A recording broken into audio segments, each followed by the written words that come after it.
We've got another draft profile coming your way. We're looking at the WHL. This time we've got Joel Henderson here to talk all about Nate Danielson and whether he could be a Blue Jacket at number 34 in the draft. You're Locked On Blue Jackets, your daily podcast on the Columbus Blue Jackets. Part of the Locked On Podcast Network. Your team every day.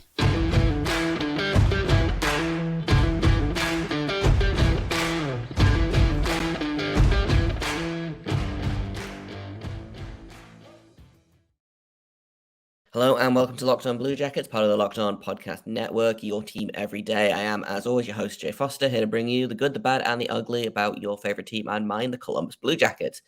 Before we get started, I want to thank everyone for making this your first listen of the day every day. Locked On Blue Jackets is free and available on all podcast platforms and also over on YouTube. So if you haven't hit subscribe over there, please feel free to do so.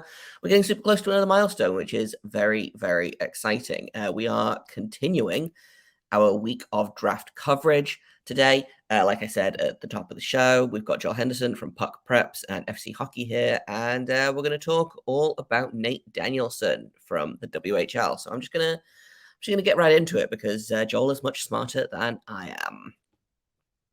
I feel like there's been a crazy amount of WHL kids, especially this season. I feel like every other draft profile has been, hey, this kid played in the WHL, so hey, let's do another one. Nate Danielson, I feel like it's going to be really fun and exciting. And so I've got Joel Henderson, who is my go-to guy for everything WHL. And today we're going to talk about Nate Danielson, whether he could slip to the second round to be a Blue Jacket, whether he would fit with the Blue Jackets. And honestly, we're going to talk a little bit as well about why there are so many WHL kids that are going to be going in the first round. But let's start off with Nate Danielson. What kind of player are teams getting when he steps on the ice? First and foremost, they're getting a centerman. They're getting, because I think in this draft, there's a lot of times we talk about centermen who might not be centermen. He's a centerman. He's a player who excels with his fluidity and his transportation of the puck up the ice. He's a very efficient power play transition guy. He's one of those guys that when he's moving through the neutral zone, you want the puck on his stick because of the length of his stride, his reads on pressure, and the way that he can kind of accelerate and move the puck to his fullness of his reach. He gets the job done very, very effortlessly. There's times where it just looks like, okay, like it's just now you have the zone and he's just looking to settle the puck down, looking to set up the play, to set up the offense. He's big, he's big, he's smart. He has tons of finesse to his game as well. And so you're adding in a player that is a fluid skater, very big, mobile through the middle of the ice. And this season, he's really worked on, especially when he's in motion, back checking with more consistency, bothering guys, stick lifts, really taking, responsibility for that for Brandon. So a finesse centerman, a very, very finesse centerman with size. I mean, I don't hate that concept. What kind of ceiling do you think he has? Is he a potential first-line guy, or is he probably going to top out at like middle six? That's the thing. I think the thing right now with Nate is that where he is now, which is a very good player, and where he could potentially be, is still a very large gap. And so it's going to come down to what I would just necessarily call pro details, being sharper on your turns, sharper on your edges, aggressive when you need to be aggressive, those types of things. Like if somewhere down the line, Nate Danielson is centering a top line, I wouldn't be surprised. But right now, is his skill caliber more of a middle six, probably a very good third liner?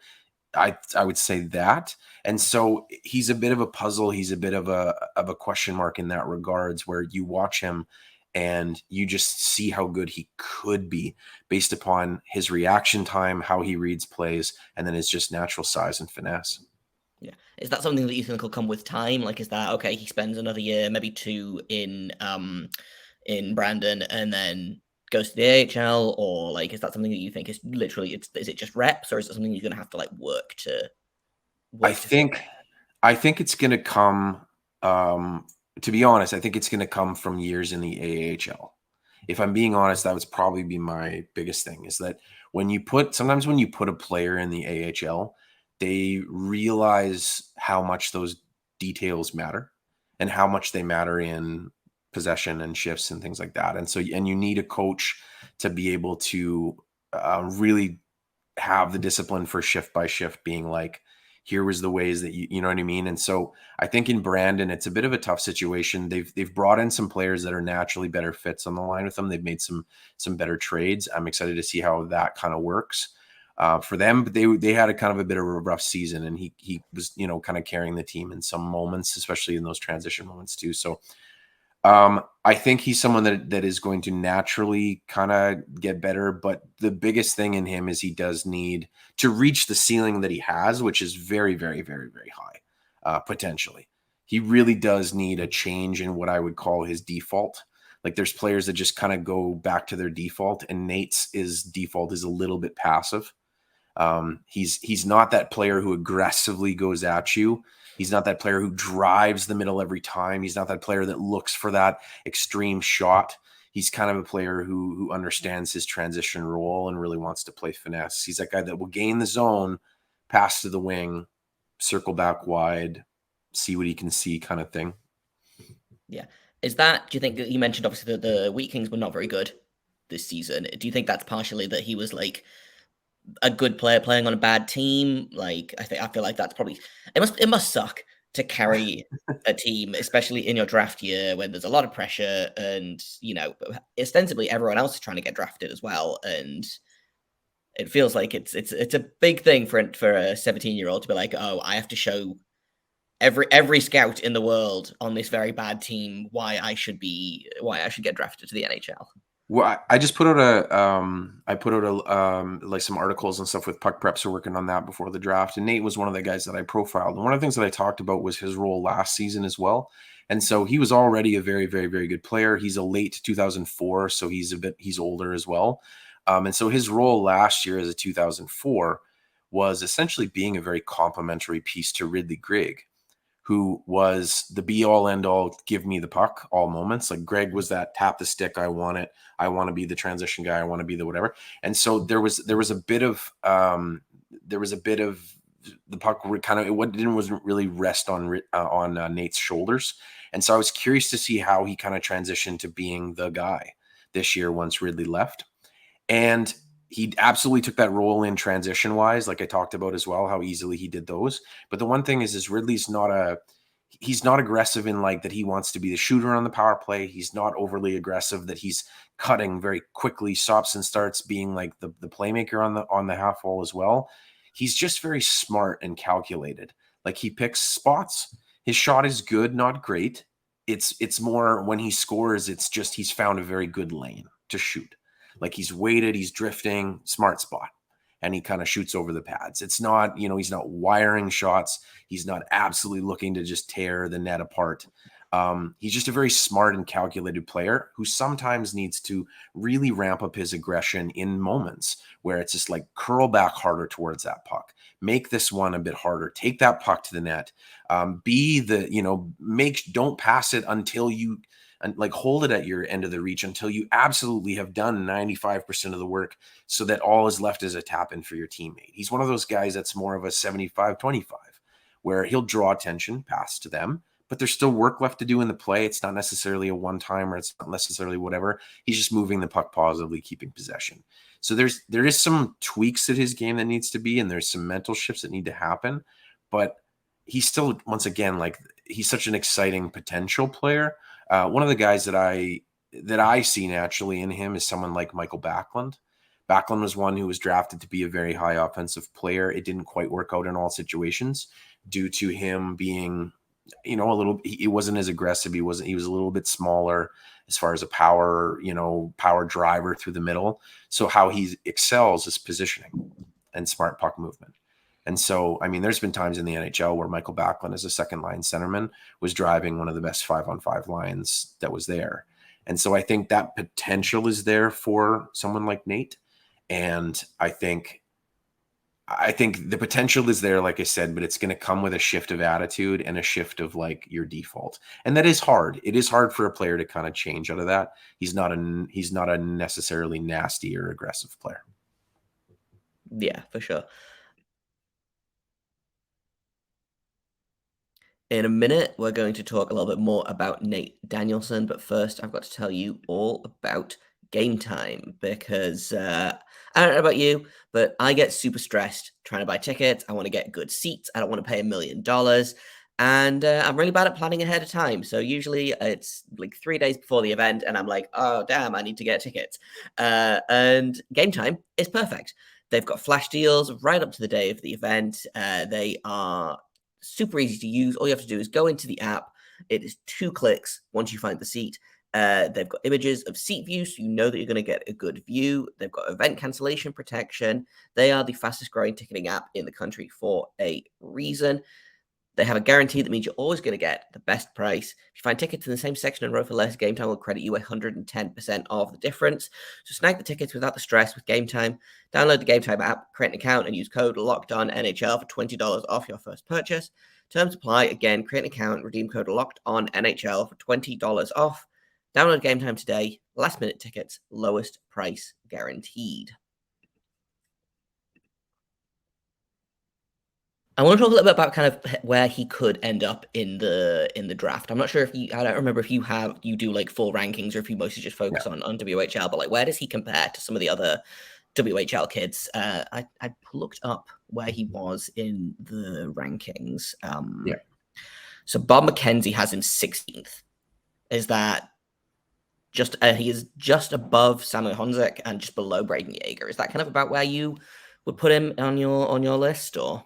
I think from my watching of other leagues and other tiers, I would put Nate as a gamble to make maybe somewhere after 20. So I would have him a little bit lower, but I would have that whole group probably a little lower. And so I would have that group past the 20 mark.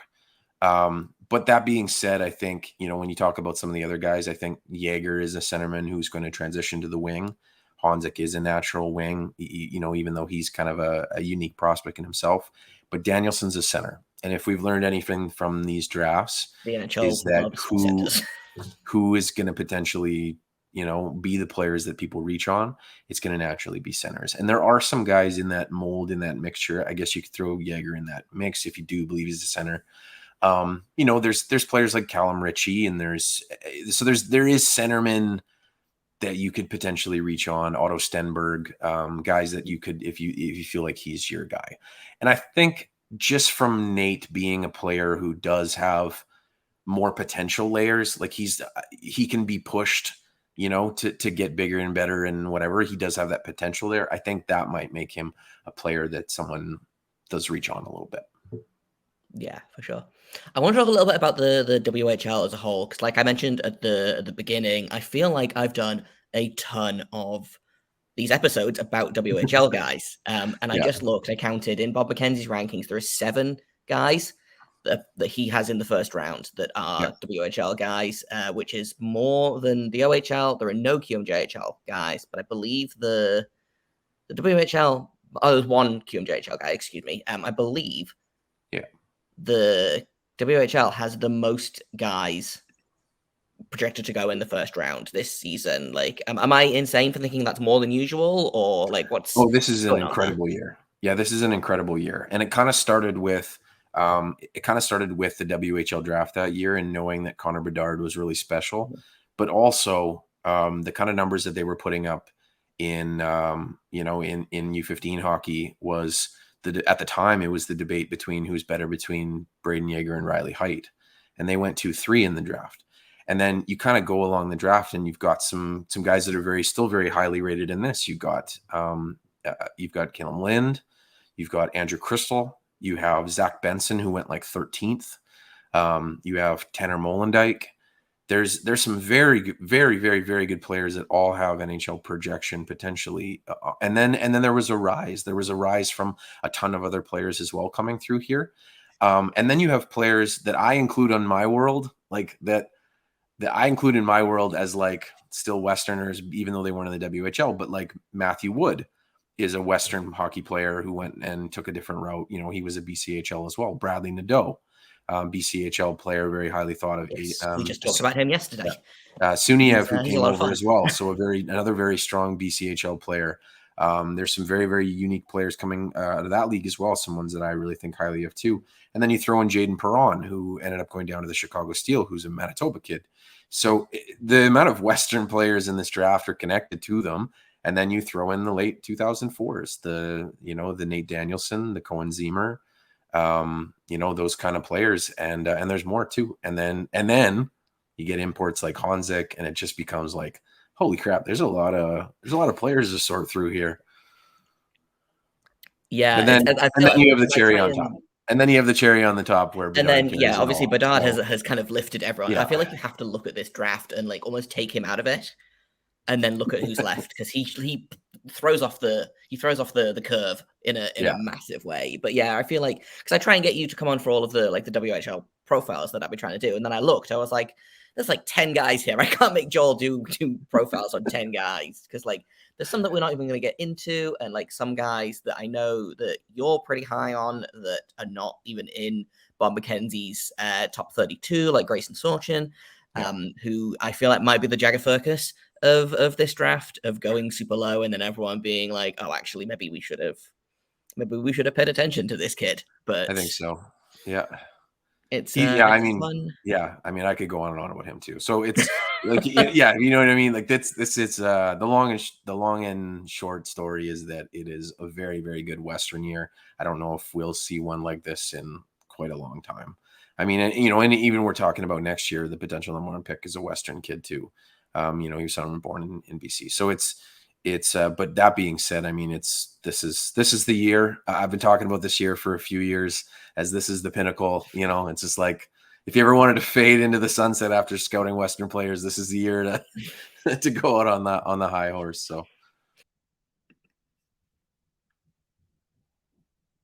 we're going to finish up our conversation with Joel in just a second. But first, I've got to tell you about the most comfortable shorts you are ever going to wear in your entire life.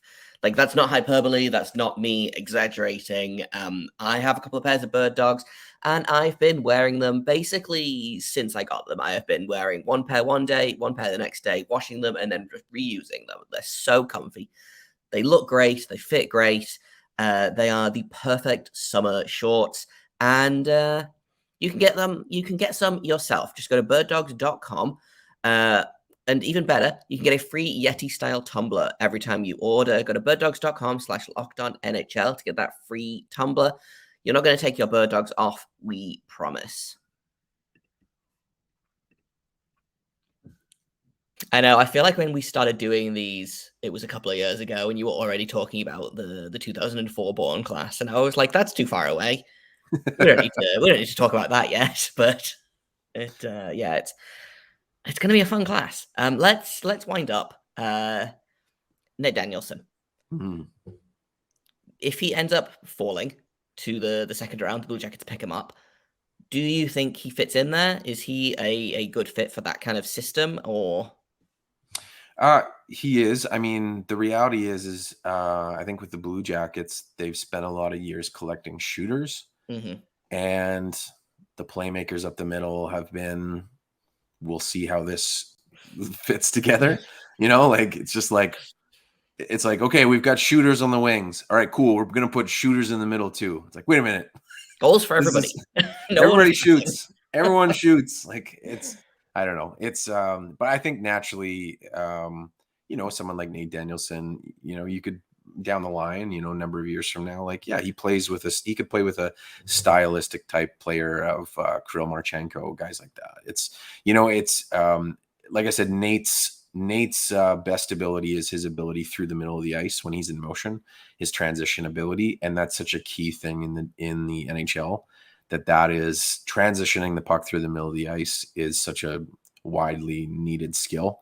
So even if he doesn't ever become the player that he could be, the fact that he can do that, and he can do that with ease, that he has the vision, the reaction timing to see the wings to potentially do that, that's an asset that's really going to carry him with his skating stride. And so it's not about, I think Nate Danielson's going to be an NHL player. It's just about how good could he get? And that is going to be up to him. And it's going to, like I said, I think it's going to come down to the details of the game, his quickness and how aggressive he is shift by shift. Yeah, for sure. And like sometimes sometimes a guy just makes it, and Yeah. sometimes they don't. And I think Yeah. it's probably partially in his control and partially out of his control. But I think it's kind of a fun time to be a Blue Jackets fan because I am kind of thinking about right in 5 years' time, who's going to be on this team? Who's going to be playing with Kirill-Marchenko? Who's going to be playing with Ken Johnson? Who's going to be playing with David Jiricek? You know, it's Yeah. a fun time to be a Blue Jackets fan to try and figure out. Okay, we've got all of these holes in the lineup right now. Let's see if we can fill them in. I think Nate Danielson's a really. I don't think he's going to fall to 34th, but it's a interesting thought process. No, I don't think so either. I think to be honest, I think he's going to be a player that people reach on. I mean, we've already seen kind of some mock drafts and stuff. I think the highest I've seen him is 11. You know, so I've seen some people saying that Vancouver might be interested in a player like that at 11, and I get that too. And I mean, you know, yeah, like I said, there is the one thing about this draft though is that there is a lot of unique players, and unique in the place of like they have high potential. And so you've got a number of 6'4" speedy wingers. You've got some centermen who are very reliable in the middle of the ice that have size. You have some very, very good goal scorers and stuff too. So it could be very volatile. I just think it's rare that you see centermen drop too far. So it's just like at that point in time, it's like, how far is he going to drop? I can't imagine a world he drops to the second round, but like maybe. I can't. The thing is I can't tell you. I can't tell you it's never going to happen because I told you that I can't imagine a scenario that the Blue Jackets take Denton Matejchuk. So I have to eat all of my words. I have to be like, all things are possible. That's where I land. Yeah, and this draft is so weird as well in that like once you get past like 4, 5. There are like 20 guys that could go 6th, and I'd be like, yeah, that makes sense. And there are 20 guys that could go like 32nd, and I'd be like, yeah, no, that makes sense. So it's so weird. I'm super excited for the draft. I want to find out where everyone is going. But it's going to be wild. It's going to be a very wild draft, I would imagine. Like I said, because some surprises. Oh yeah, because once again, you've got players of all different shapes and sizes. I mean, like, you know, once again, like we're talking about Nate Danielson and the way that I describe Nate as like a 6'2", 6'3" fluid skate, you know, centerman through the middle of the ice. Like, I can't imagine how high Nate would have went last year, you know, in the draft. And for this year, it's like 20. Like it's the amount of talent that's in this draft is teams can really go into their tiers of like, here's the 5 players we have the same tier and really pick the kind of player that they want. And so you might see some different people draft, some different people fall, some kind of all over the place. But Nate is, even though he isn't yet the player he's going to be. He has a lot of those things that you just look for in someone that can adapt to higher levels. His reaction time is very fast. He's a very smart player. He builds speed well through the neutral zone. He has a long stride. He can evade pressure. So like all of these things, especially finding someone in the middle of the ice, those are all big check marks. Yeah. So if people want to know more about Nate, about the WHL in general, where can people find you and your scouting work online? For all of the individual scouting reports, you can go to FC Hockey, where we have all of those individual reports on players, advanced rankings, 300 plus rankings on players for the NHL draft. And as well, if you want to read some of the more in-depth articles, some of the big pieces as well on just like the shape of the WHL and more prospects. And even, like you said, me getting excited about players who are 2, 3, 4 years away, that is all found at puckpreps.com. I'm the director of scouting there. So you can find me talking about today's players, tomorrow's players, and years and years. And that's all I've got for today. Tomorrow, we're going to continue on. We're going to do a bonus Saturday episode, and we're going to be talking about another WHL prospect in Samuel Honzek, who is a Slovakian kid who I think Blue Jackets fans are going to like a lot. So that's going to be tomorrow's episode. Thank you for making this your first listen of the day. Every day, Locked on Blue Jackets is free and available on all podcast platforms. We're over on YouTube.